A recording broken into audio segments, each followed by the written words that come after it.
Good morning, everybody. Good morning. Good afternoon. Good evening. Good Tuesday. Somebody said it was midnight where they are. Aaron, it's midnight. For those of you watching this afterwards, after we film this, you're wondering who's that dude talking to? When we do these live, we have a bunch of people in a chat room. We have a bunch of students. We have a bunch of viewers from around the world. So I'm not just talking to myself here. I'm actually talking to people as they write sentences and questions. And if you watch these videos after we record them, please try to join us live. Please try to join us live when these classes actually happen. Hello, everybody. Hopefully you had a good weekend. I hope you had a good weekend. I had a question about snow. And yes, it's snowing here in Spokane, Washington. We're in the northwest corner of the United States, about 300 miles away from Seattle. And it's snowing a lot of snow.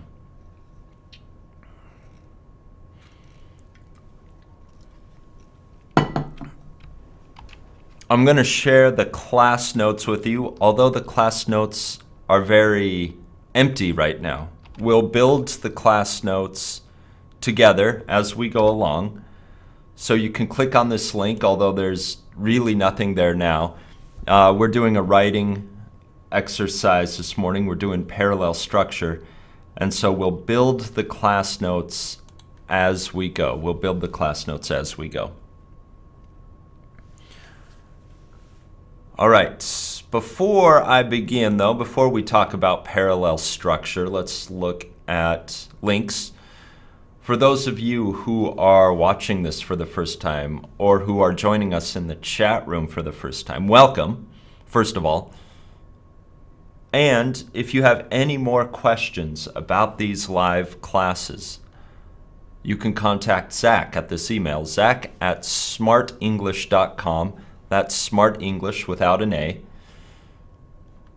If you want to know more about these live classes, you can always follow these links.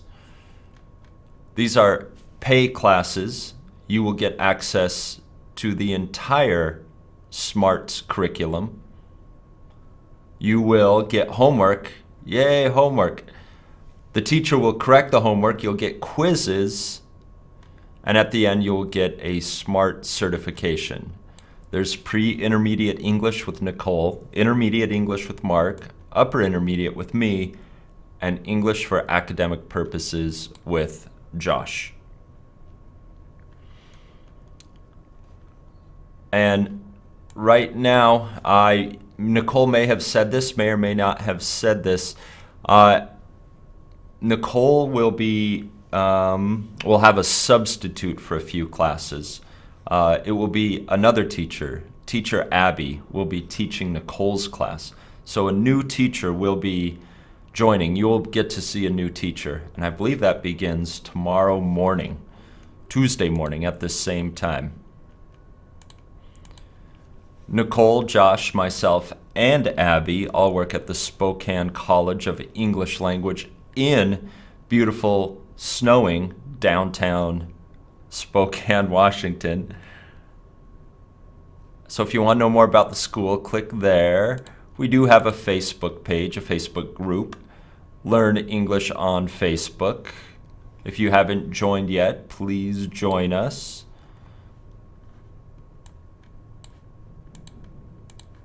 Smrt English on YouTube. You probably know where this is because you're watching it right now.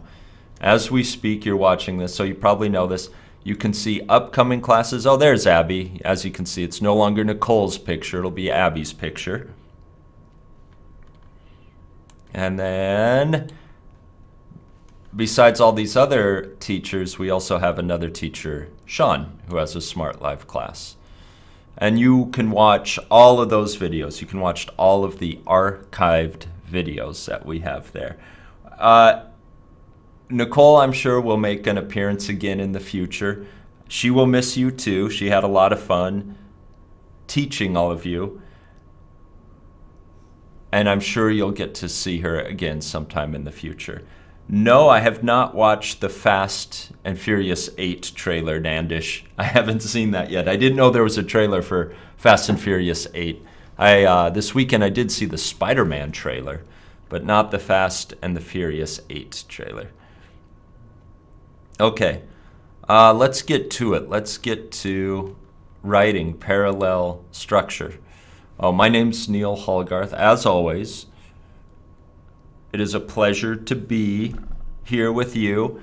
Yeah, why don't you welcome Abby? Make sure to tune in to tomorrow's class, the morning class, Tuesday morning, and you can say hello to Abby, your own self. Okay, parallel structure. Before we even begin talking about parallel structure, we have to review a few grammar terms. One of them is simply parts of speech. Parts of speech. So I will ask you, I think a lot of you already know what this means. What are some parts of speech? In grammar, when we talk about parts of speech, what are we talking about? What does that mean, parts of speech? What are the parts of speech? It's weird we say speech because this is a term that's really important for writing.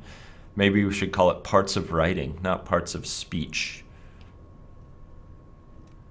How about I start you off? I'll start you off with one. You're probably thinking, well, you're the teacher. Why don't you just tell us? Why are you asking us so many questions? One of them, Malik. No, you're not. You're not late. We have just begun. Good. Noun. Verb. Adverb. What else do we have? Preposition. These are the categories we can put words into. These are the categories we can put words into. Words can be nouns. They can be verbs, adverbs, prepositions, adjectives. Good.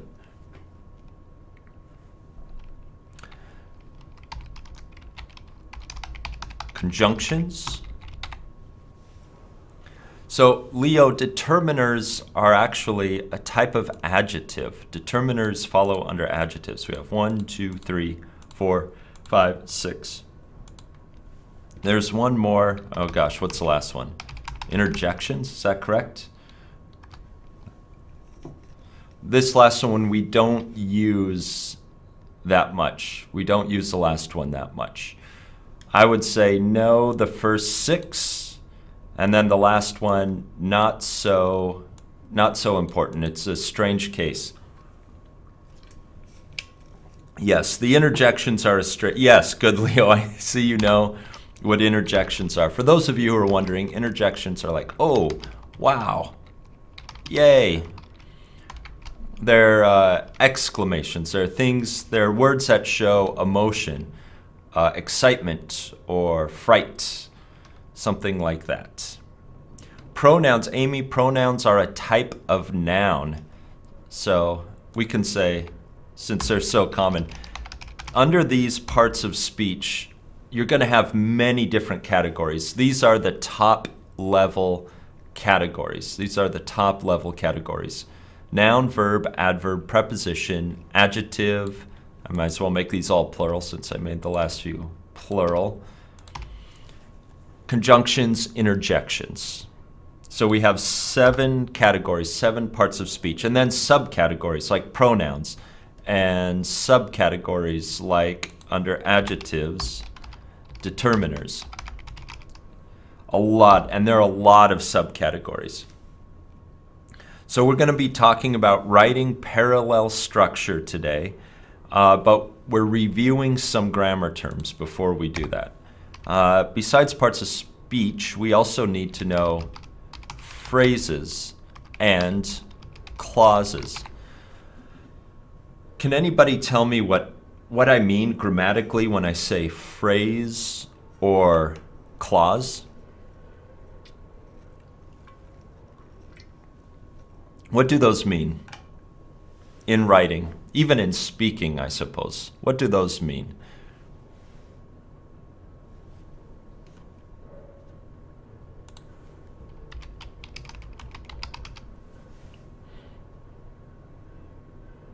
What is a phrase and what is a clause? And what is the difference? What is the difference between phrase and clause?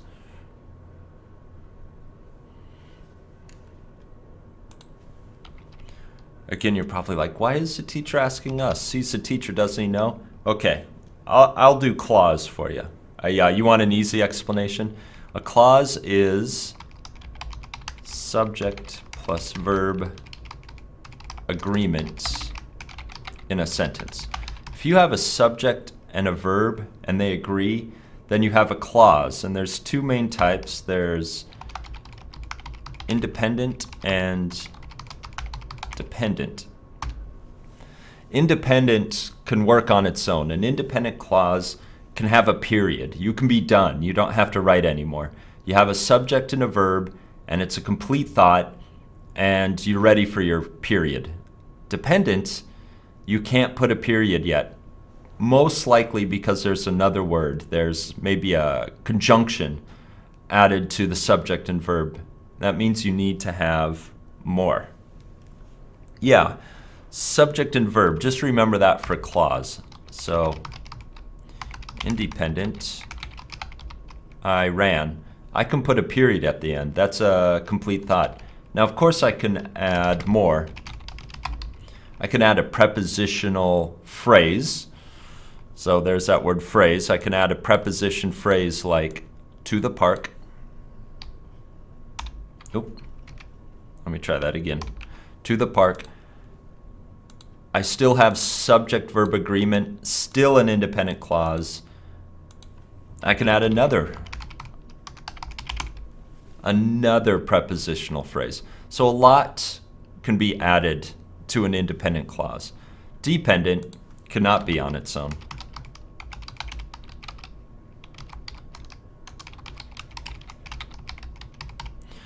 If I write something like after it snowed, I have this conjunction. I have this word here. I still have subject-verb agreement, it snowed, but this word, this addition of this word, the addition of this conjunction, makes it impossible for this to be a complete sentence. So now it's dependent. It's what we call dependent. Good. Phrases don't have verbs. You know, the funny thing is sometimes you'll see words that look like verbs in phrases. Phrases are a group of two or more words. And you know, sometimes a single word can even be marked as a phrase. A group of, but we'll say, let's say we need at least two or more words. How about just maybe a group of words then that are not a complete thought. So, to the park, not a complete thought. At midnight, not a complete thought. We don't have a verb. I don't want to say we'll never have a verb. How about we say does not have subject plus verb agreement. A phrase will not have subject-verb agreement. It will not be complete. It's a little different than a dependent clause, which is also not complete, but a dependent clause will still have subject-verb agreement. So clause, subject-verb agreement, phrase, no subject-verb agreement. Okay, so now that we know those three things, we know parts of speech, we know phrases, we know clauses, we can talk about parallel structure. I'm going to make this a little bigger. Let me up my font size.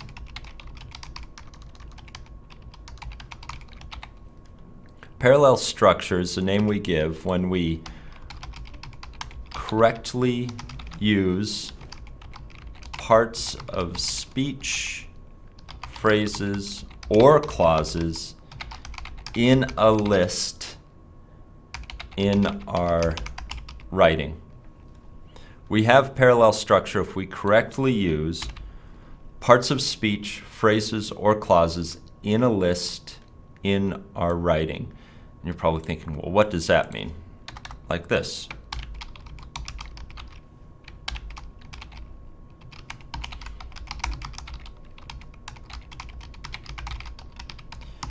This is parallel structure. I watch movies, TV shows, and plays.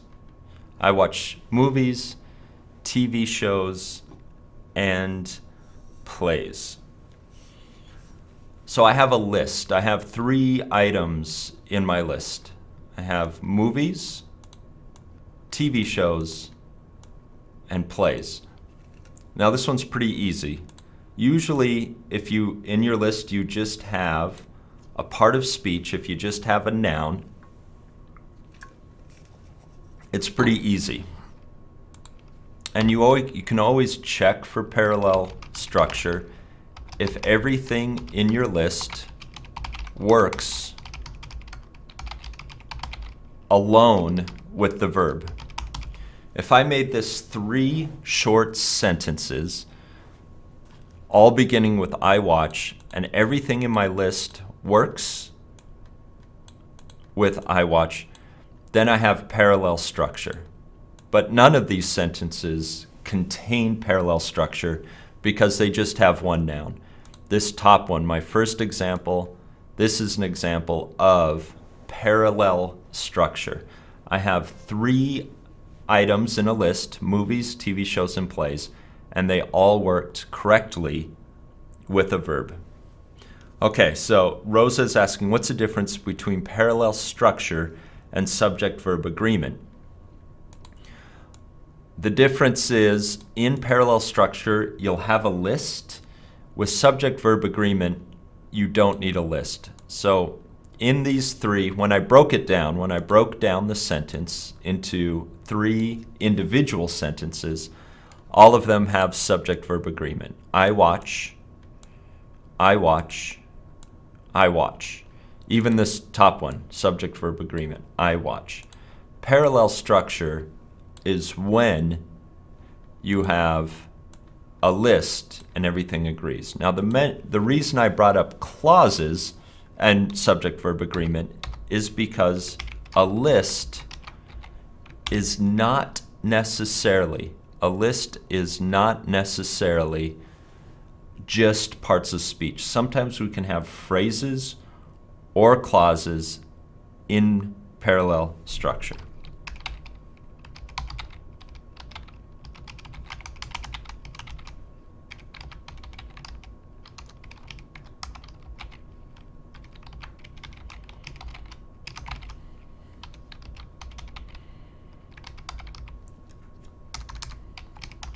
Okay, let's look at this sentence. Here again, parallel structure, but this time with prepositional phrases. I woke up last night at 3 a.m., 4:15 a.m., and 6 a.m. So 3 times. So it was a restless night. It was a sleepless night.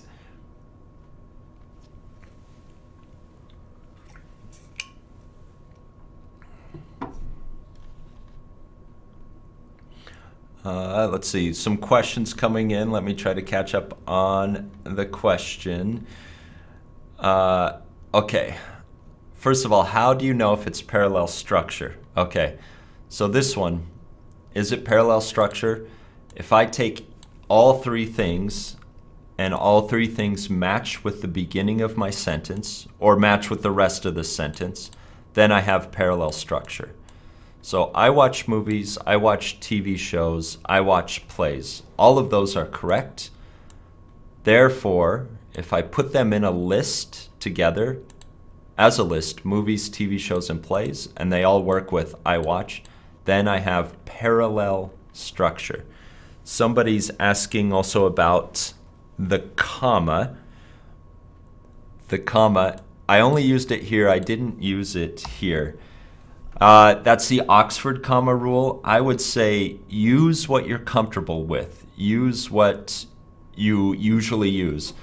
Don't change. If you put the comma before the conjunction and the last thing in your list, always use the comma. If you don't, never use the comma. Be consistent. Always do the same thing. Make the same comma choice in your writing. Don't change your comma choice by sentence. Pick a rule that you like and stick to it. With the Oxford comma rule, stick to the rule you're comfortable with. When I first began writing, I always used it, and now, as I continued writing, I never use it. My style changed. My style changed over time.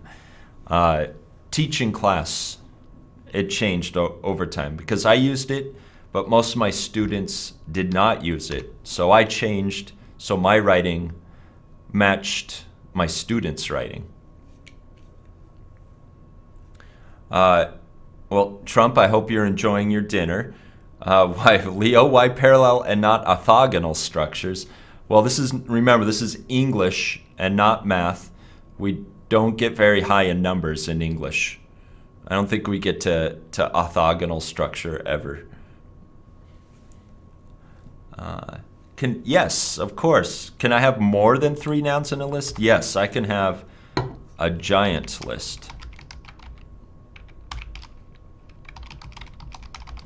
Last summer, I went to Texas, California, Mississippi, Florida, North Carolina, and Maine. So all names of states. Yeah, your list can be very, very long. When you write lists, parallel structure allows you to have extremely long lists if you want. Punctuation is important. Punctuation is important. You are going to need to use commas between each item in your list, whether it's a part of speech, a phrase, or a clause. You will need a comma. You will need a comma. So between each state, except for the last 2, North Carolina and Maine, because those were the last 2 in my list, I put a comma. Do you need the comma? Absolutely. You need the comma between each item in your list. Yeah, it's just about lists. However, it seems easy now, but it can get complicated. It can get complicated. Yeah, we can make one sentence all with the same subject and verb and then present all the information we want.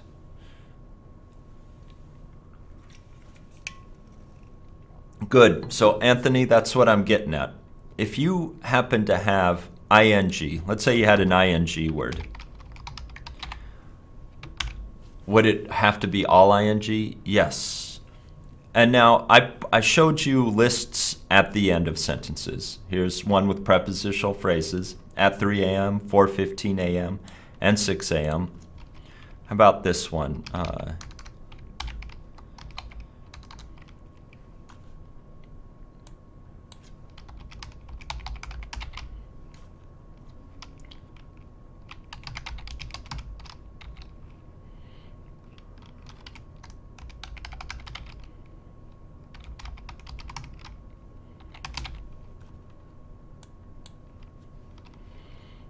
Now I got to think of another exercise. Swimming 10 laps, running 3 miles, or, let's see, what's another good cardiovascular exercise?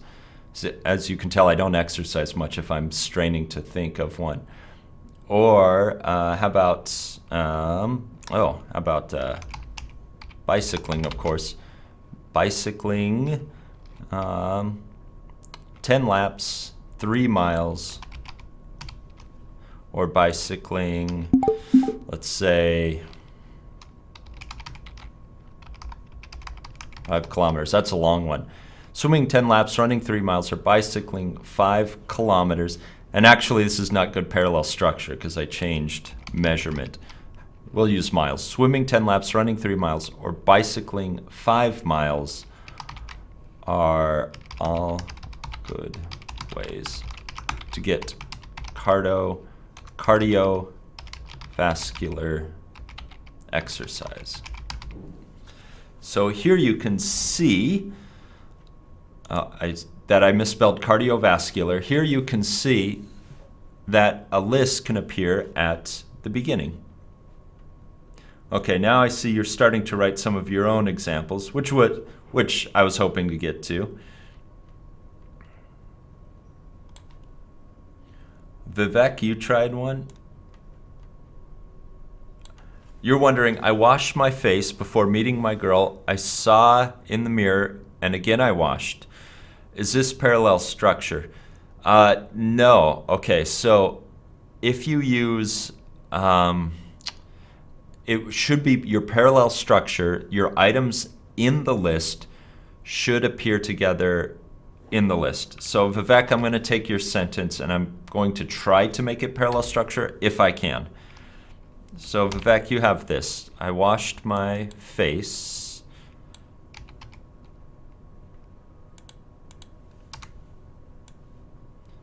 So let's try to make this a little bigger. Font-wise, we'll blow it up.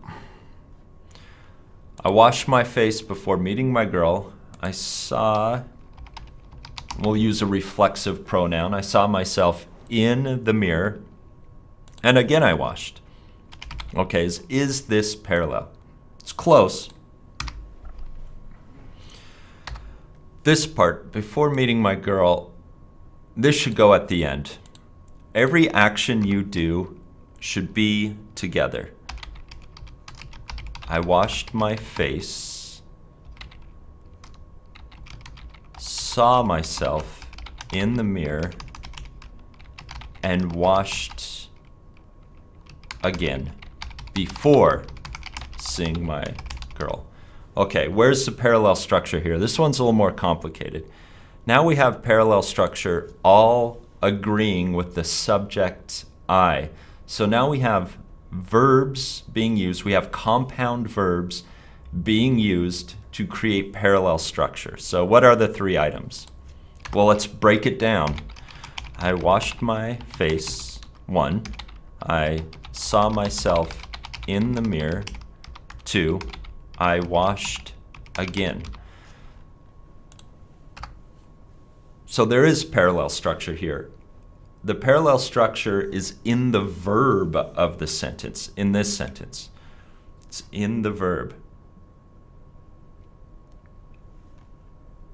Another, Leo, you wanted to try an example. Let's look at Leo's example.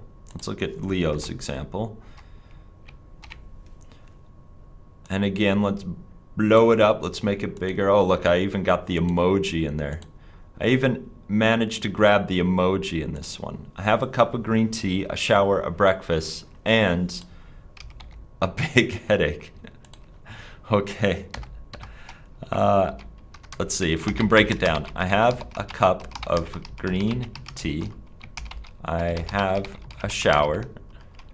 I have a breakfast. I have a big headache. Everything working with I have? Yeah. My suggestion for this one, Leo, would be to give more information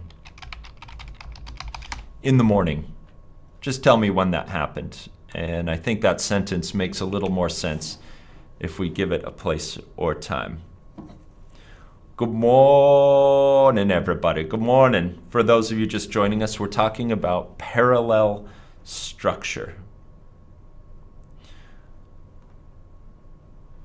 And if for any reason you miss any of this information, remember you can always go back and watch it again.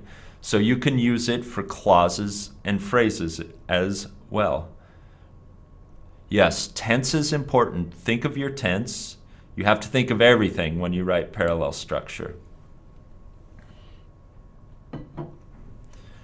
The difference between parallel structure and normal sentences, of course, not all sentences contain lists. Not all sentences contain a list of things. Parallel structure will contain a list of things.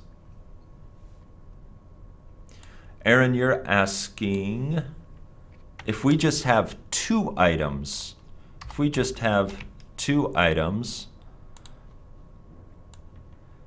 is that parallel structure? Yes. He paid for my dinner, and we'll make these both past tense. Paid past tense. Oh, wrong button. He paid for my dinner and gave me a ride home. So make sure your verbs do agree. Yes, this is parallel structure. You don't have to have three or more things. Even two things are parallel structure. And here we have compound verbs, meaning two verbs that work with the same subject. And yes, as long as those verb tenses are the same, we have parallel structure. Leo, you have a very dark sentence, a very sad sentence this morning. Let's look at it. I killed the sheriff, my girl's friends, we'll just pretend that's one person, and finally, and let's use a reflexive pronoun, and finally myself yesterday. This would be parallel structure. There's that pesky Oxford comma. Yes, you killed three people. The sheriff, my girlfriend, and myself. Oh, that's sad. That's very sad. Sudeep, what do you have? What's your parallel structure?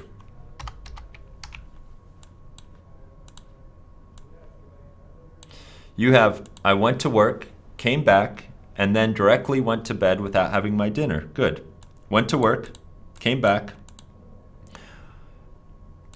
went directly to bed. I would put the adverb after the verb, but that's okay. Adverbs can be a little movable. Went to bed, yes. Three things, three actions. Good parallel structure. Noor, you want to try it? Today I went shopping. Okay, this one's going to be a little trickier. Today I went shopping, meeting my cousin, bought a new dress. What happened to the word dress? It's down there. Okay, let's look at this. Okay, now, here is your verb, went, past tense, simple past tense, past simple. Today I went shopping, but we don't say, you can't say went meeting. You can say went shopping, but you can't say went meeting. We're going to have to change this to past simple. Today I went shopping, met my cousin. Finally, we need that conjunction, and bought a new dress. So now we have three past simple verbs. Went, met, bought.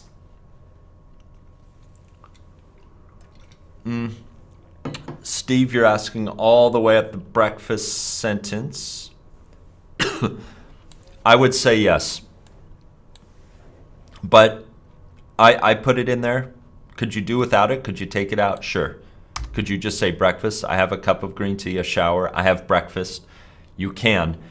The difference is between maybe habit and one time. Hopefully this person doesn't have a headache every morning. They're talking about one particular morning. But yeah, you don't need the article with breakfast. You're right, Steve.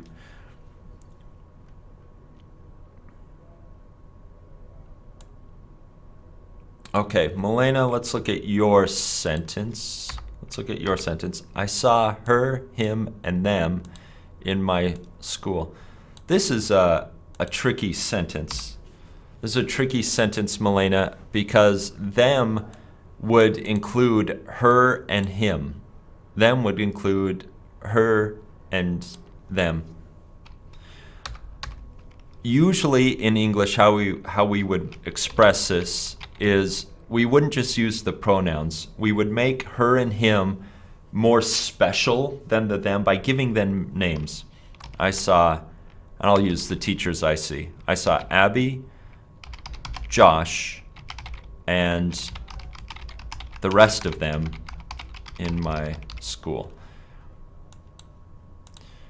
If you just say her, him, and them, the them, because it's an inclusive pronoun, it includes everybody, the her and him would just kind of be lumped in there, and you would just say, I saw them in my school. So let's make the her and him special. Let's give them names.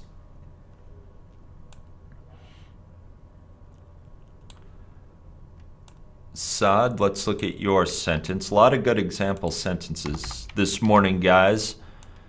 I'm glad you're willing to try out these parallel structure sentences. I wear my new clothes and my, do you mean glasses? I wear my new clothes and my glasses, and I wear my necktie. Then I went out. Okay. So you have 3 items. You have clothes, glasses, and necktie. So let's use our punctuation. Let's use commas here between each thing you wear. I wear my new clothes, comma, my glasses, and you don't need to repeat. With parallel structure, this is the good thing about parallel structure. You don't need to repeat the subject and the verb. I wear my new clothes, my glasses, and my necktie. Then I went out, and this would actually be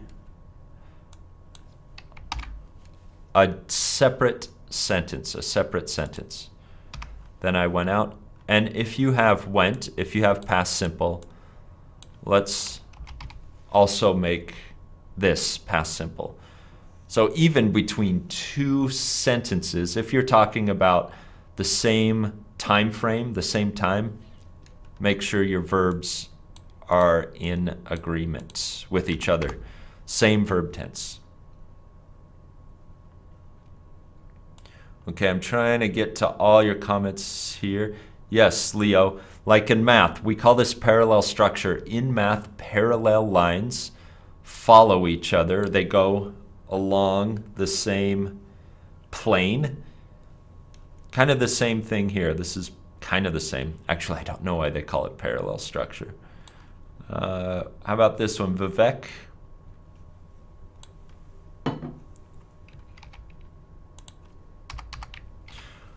What do you have, Vivek, here? I went to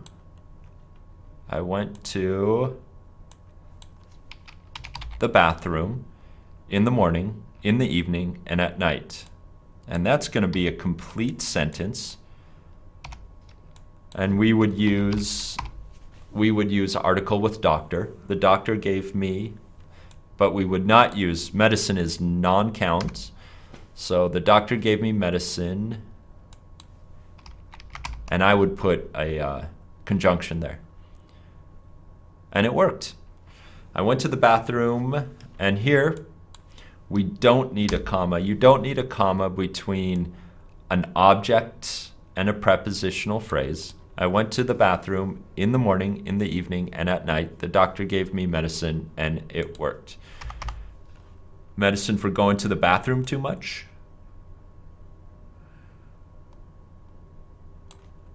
Stephen, what do you have? I spent my Sunday afternoons cooking chili, watching football, and napping. Sounds like a good Sunday afternoon. I spent my Sunday afternoons cooking chili, watching football, and napping. And looks like you used the comma, Stephen. That's fine. Just remember, whatever your habit is with commas, keep that same habit. Don't change your comma habits. So that's a good sentence. Good job, Stephen. Raphael, let's look at yours. I cleaned my room, the yard, and living room. Good. That's correct. 3 things you cleaned: room, yard, and living room. Good. Yeah, we don't want to keep repeating sentences in an essay. You don't want to have to keep saying the same thing over and over. I went to the store, then I went home, then I went to my friend's house. You can say it in one sentence. It's economy of language.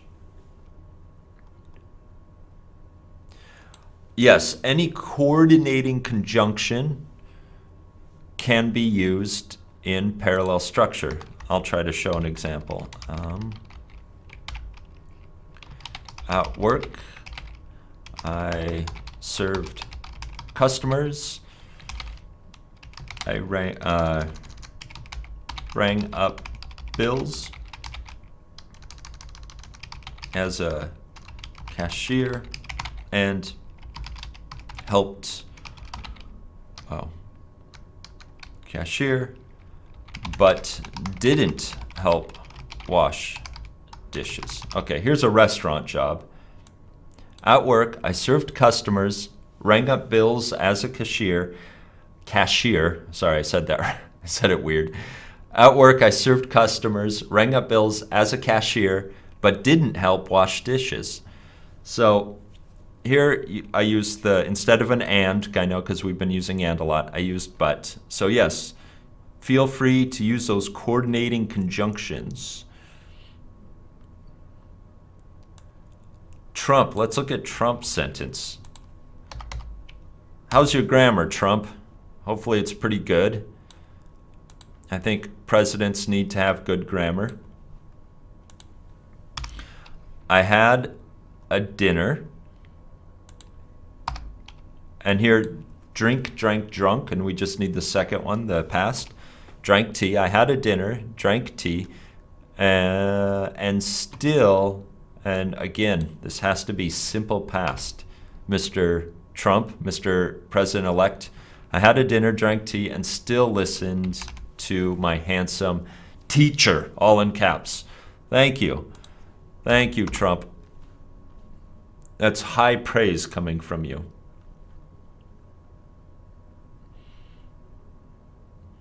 And let's look. Sudeep, your sentence, putting anyone in danger, especially the one you love the most, may be the worst thing you ever done. Not parallel structure. There's no list there.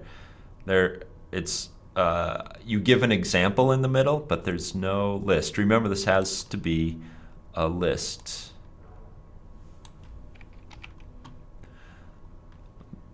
Malik, let's look at your sentence. I think by looking at all these sentences, you guys are probably getting a good indication of parallel structure. Today I visited my sister, I made her breakfast, and I ate with her. Good. 3 things with the sister. That is parallel structure. Another one from Vivek. Nicole left me. Oh, Nicole didn't abandon you guys. Nicole didn't leave you. She's busy, and now you've got a new teacher, Teacher Abby. Yay! Nicole left me. My girlfriend ditched me. Gosh. And my mother threw me out. And that can be a period. I went to my friend's house with my luggage bags. Oh, poor Vivek. Yes, there is definitely rhythm to these sentences. There's definitely rhythm. Whew. Oh my gosh. Okay, I'm going to try to keep up with all your examples. So many examples, guys. You're doing great, actually. I see you picked up on this pretty much right away. So I guess easy lesson today. I think parallel structure is easy. You have to watch for mistakes, though, and maybe we'll get to that at the end. I got up early, prepared breakfast for my daughter, and remember simple past, took her to the nursery, and went to my work. Good. All things that you do in the morning. Good, Raham. Nora, let's take a look. Is your sentence okay? I don't know. Let's take a look at it. I finished my homework. Had a little conversation with my mother, watched a movie, and then I went to bed. Yes, that's excellent. Milena, what do you have, Milena?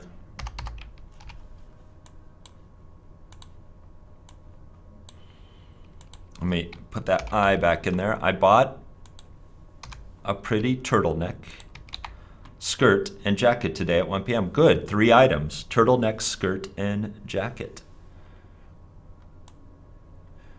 And remember, yeah, it can be any part of speech. We're using a lot of nouns, phrases, clauses. Remember, you can do this with verbs, adjectives, adverbs. Anytime you repeat something the same in a sentence, you get parallel structure. Aaron, oof, a big one, Aaron. Okay, I'm going to try to figure this one out. Now you're giving me a tough one to figure out. The practice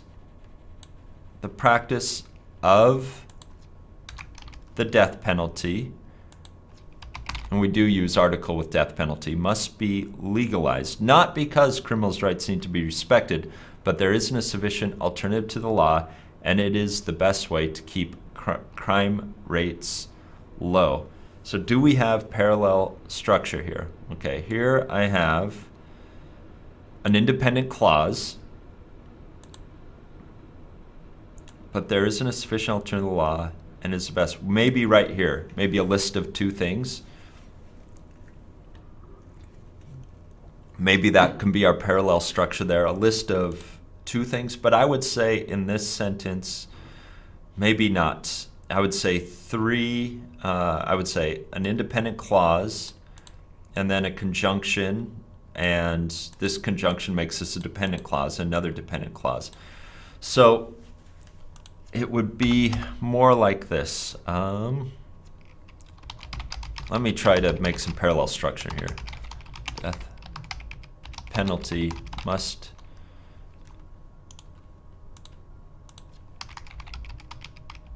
applies not because criminals' rights need to be respected. Actually, I'll say this does have parallel structure. You have a list of 2 things here. There isn't a sufficient alternative to law. It is the best way to keep crime rates low. Yeah, 2 items. 2 items. This one's tougher, though, because you're doing it with clauses. You're doing it with clauses. That one was tough even for me. Shall we say in the living? Like in the living room? Yeah, for things like the living room, or if you're talking about living people, we need to remember the dead as well as the living. You can have an article before living. It's not always about sequence of events.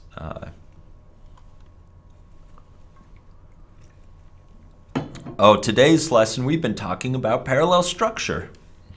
Let's look at some. Okay, Raphael, I'll put yours on. Well, actually, Raphael and Milena, I'll put yours on. Then let's look at some sentences that may be incorrect. Maybe we'll look at some incorrect sentences. I went out with my girlfriend. I know this is Vivek's sentence, because girlfriend. I went out with my girlfriend. I gave her a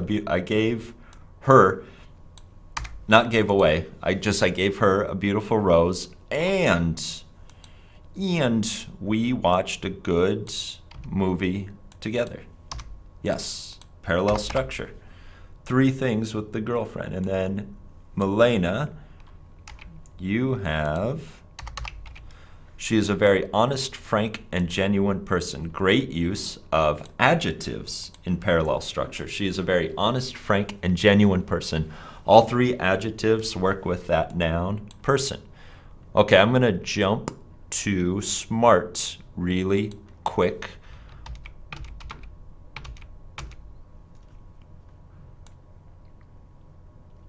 Okay, let's look at these. Can you see? Actually, I might put them on the notes. Just so they're easier to see. Okay, let's go back up to the top. Let's look at this first sentence. What's wrong?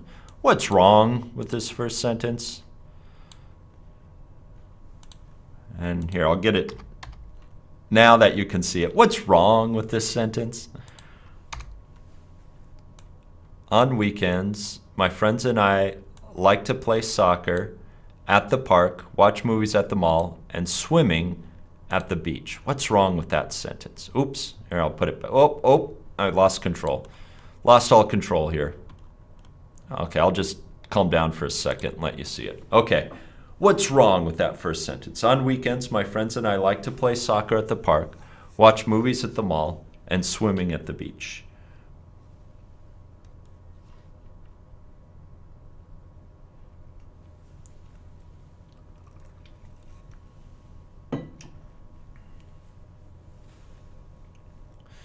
What's wrong with that sentence? And if you figure it out, you can try the other two sentences. Boy, it's really touchy. The mouse wheel is really touchy this morning. Boy. Okay. I'll stop. Yeah, Rosa. That's right. Swimming is wrong. On weekends, my friends and I like to play soccer at the park, watch movies at the mall, and swimming. This one, not correct. How could I fix this? How could I fix this? Okay, the tense is wrong. How can I fix it? Yes, good, Steve. It should be swim. To fix it, on weekends, my friends and I like to play soccer at the park, watch movies at the mall, and swim at the beach. How about this next one? Employees should be treated fairly and with respect. What's wrong with that one? What's wrong with that one?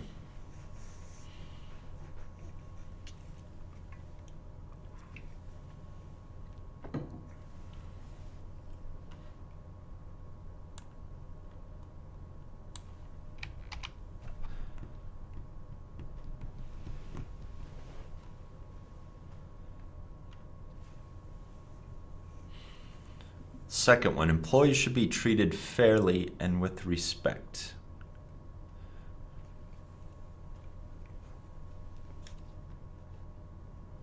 What do you think? Yeah, here, with. It looks like this sentence looks like it should be correct, but notice before fairly, no preposition, and here respect, no ly, it's not an adverb. How can we make this good? One thing we could do, employees should be treated fairly and respectfully. Either make them both adverbs, or we could also do this. Employees should be treated with fairness and respect. Or we can keep the with, move it before both words, and make them both nouns. So here, just as long as your parts of speech are the same, you can maintain parallel structure, but you can't have one adverb and one preposition phrase with a preposition and a noun. Okay, I'll ask you one more time this last one. What's wrong? What's wrong with this last sentence? What's wrong with it? Walking is a great way to exercise because it is convenient, free, and it requires no equipment. What's wrong with the parallel structure there? Oh, you need the link? You need the link? Where's my link? There it is.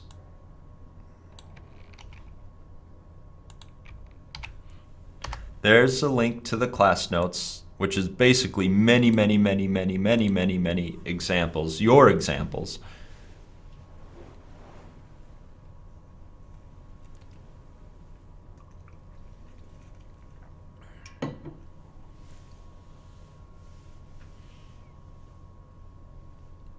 What's wrong with this last one? Walking is a great way to exercise because it is convenient, free, and it requires no equipment.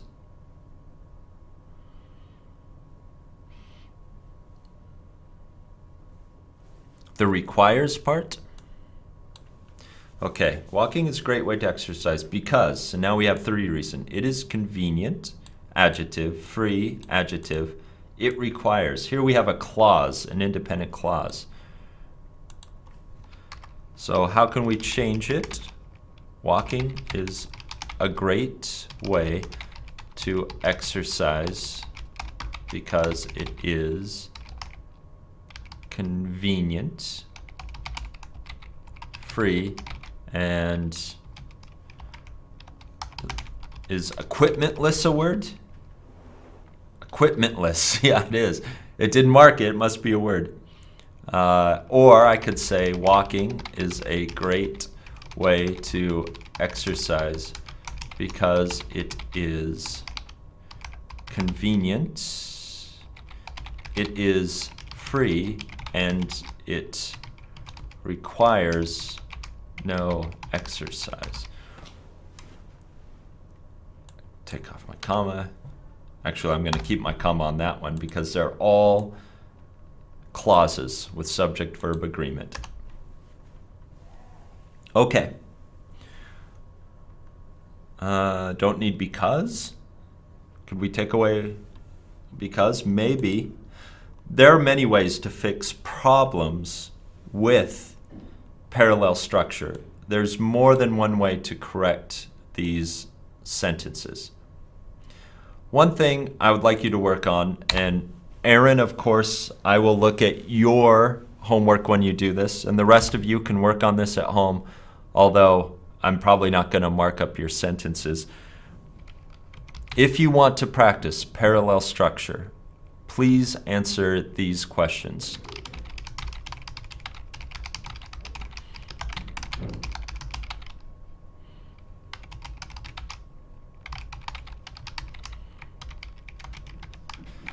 I would like to know, in a complete sentence,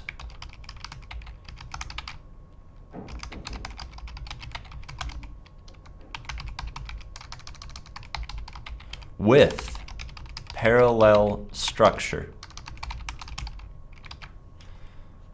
please tell me what are 3 things you want to finish before next year, 2017, coming up soon.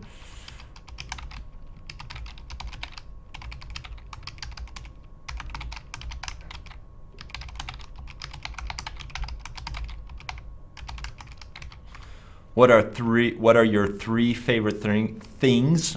Let me try to say that correctly. What are your 3 favorite things about learning another language?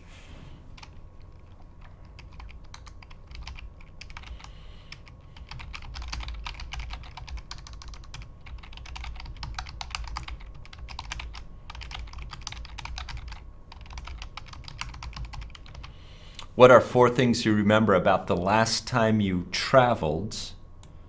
And then finally, maybe a big one.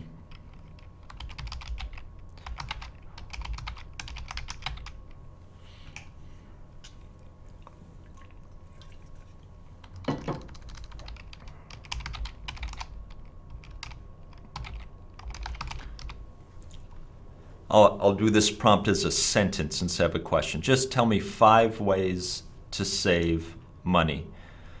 So I want you to write in complete sentences that contain parallel structure. And Aaron, of course, I'm going to be reading yours and marking them up. The rest of you, you can use this as practice. One more time, I will share with you the class notes. We have many examples.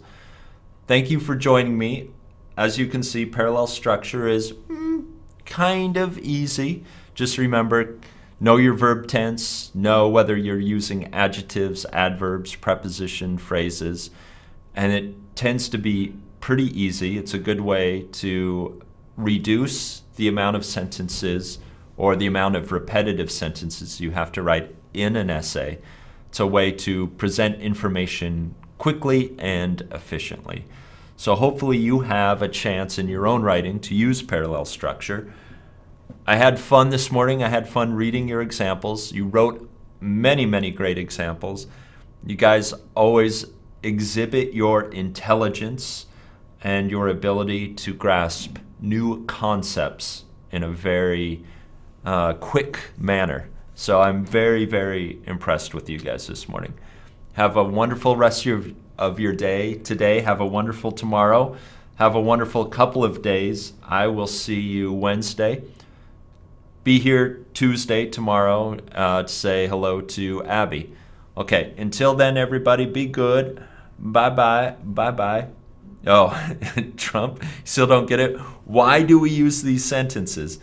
We use these sentences because sometimes we need to present things as a list. We need to present things as a list. It makes more sense. One last time, it makes more sense, going all the way to the top, to say something like, I washed my face, saw myself in the mirror, and washed again before seeing my girl, rather than writing the sentences, I washed my face, period. I saw myself in the mirror, period. I washed again, period. Then I saw my girl. So it's a way to reduce information into a shorter amount of space and time. All right, everybody. I do have to go now. Before 2017, Steve, a few questions coming at the end. Before 2017 would mean the end of this year, the the last day of December of 2016. Before next year means just this year. You just have a few days left. All right, bye-bye, everybody. Okay, I'm going. I'll see you in a couple days. You can ask me questions then. Bye-bye, bye-bye.